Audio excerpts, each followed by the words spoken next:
Welcome to the shop here at Lantern Light Farm. Today I'm going to show you guys how to take a 2x4 and turn it into an end grain cutting board. Let's get started.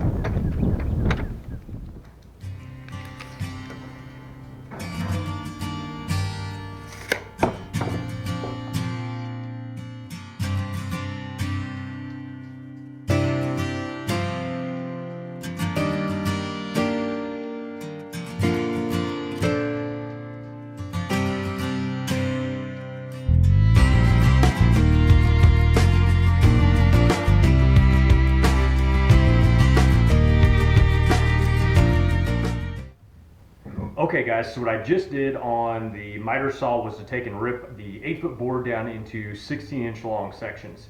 Then we brought it over here to the table saw and cut off the round corners, so we've got just about a 3-inch wide piece left out of what was about a 3¼ inch wide board. The next step that we need to do is we really need to clean up these edges because we want a really tight glue joint, and the table saw just doesn't produce the results that we're needing.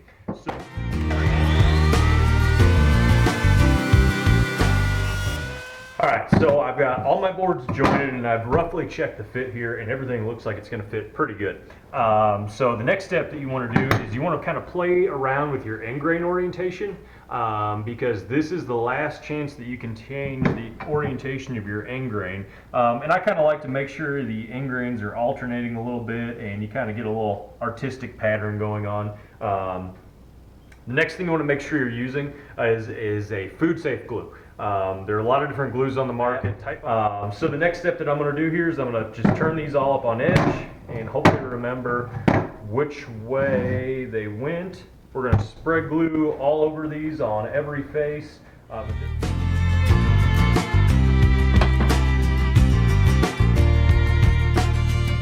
Okay, so that looks pretty good. So we're going to lay these down now.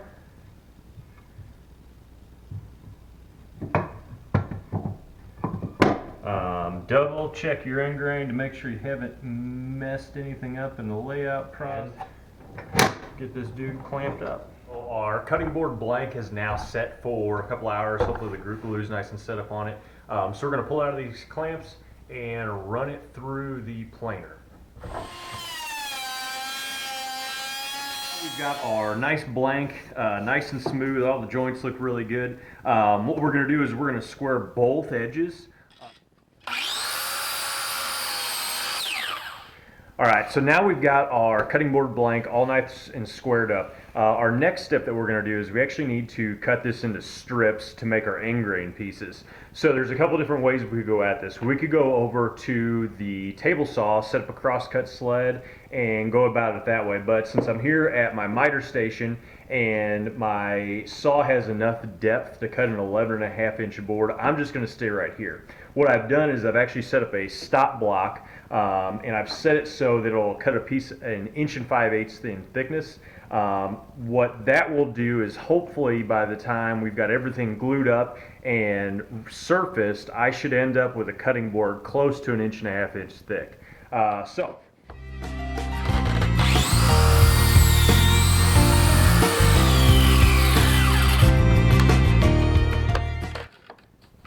So if you hadn't figured it out yet, this project requires basically a lot of cutting, gluing, cutting, and re-gluing. So we've got our strips cut, and what we're going to do is we're going to put all these strips up on end to get our end grain. So what you're going to kind of look at now is you want to kind of play with your blocks a little bit. And I'm going to kind of alternate the grain a little bit. So what we're going to do is we're going to lay these pieces down. We're going to re-glue everything just like we did the first time.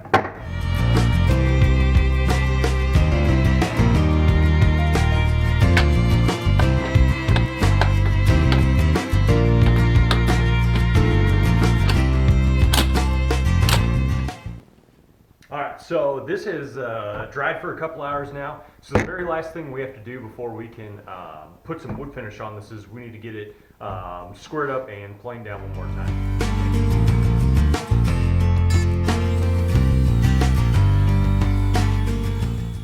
So I went ahead and took the cutting board over to the router table and rounded all the edges over with a 1/4 inch roundover bit, and then sanded it with some 220 sandpaper. Now what we're going to do is we're going to use just some food safe wood finish on this and put a couple coats, and we will be ready to use this cutting board.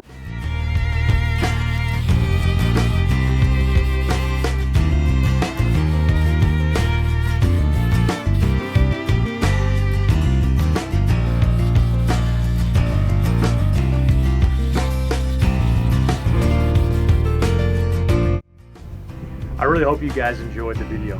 Be sure to like and subscribe below to stay up to date with all the projects we have going on here at the farm.